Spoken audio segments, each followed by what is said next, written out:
I didn't know that ovarian cancer even existed, so would never have known the symptoms. Persistent bloating. I had felt like I was full up really quickly when I was eating. I was having bladder and bowel problems. Every time I wanted to go to the loo, I was getting tummy cramps. Now, because obviously I know what I'm talking about, I know what I missed, all the signs were there.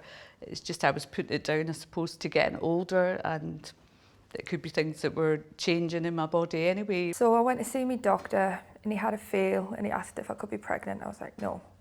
So then he said, right, we're going to refer you to see a bowel specialist because I thought I might have a little bowel. That it was probably a stomach ulcer. My symptoms did increase. I didn't realise at the time what the sacrifice would be having a hysterectomy at such a young age.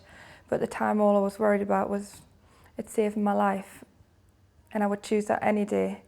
But as I've got older and my friends are starting to settle down and have families, it's starting to hit me. I'm at a situation whereby we are really running out of drugs for me. As with any cancer, the earlier you can catch it, the more successful your treatment is likely to be. I didn't think that I would end up having children at all.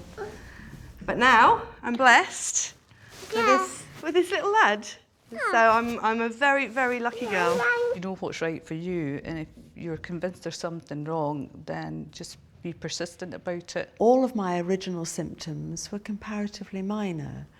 But I think the key is if you have more than 2 or 3, or if you have 2 or 3 things that aren't quite right, you should pursue it. If I'd known about ovarian cancer, then I would have persuaded my GP that I needed a blood test and an ultrasound. But I'd never heard of ovarian cancer.